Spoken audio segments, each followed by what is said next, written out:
देवं गौरीपुत्रं विनायकं भक्तावासं स्मरे नित्यम् आयुष्कामार्थसिद्धये प्रथमं वक्रतुण्डं च एकदन्तं द्वितीयकं तृतीयं कृष्णपिङ्गाक्षं गजवक्त्रं चतुर्थकं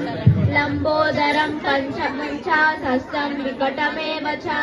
सप्तमं विघ्नराजं च धूम्रवर्णं तथाष्टमं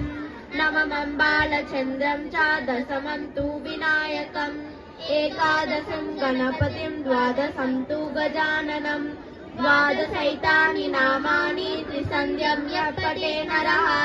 न च विघ्नभयं तस्य सर्वसिद्धिकरं परं विद्यार्थी लभते विद्यं धनार्थी लभते धनं पुत्रार्थी लभते पुत्रं मोक्षार्थी लभते गतिं जपेत् गणपतिस्तोत्रं षड्वर्णासे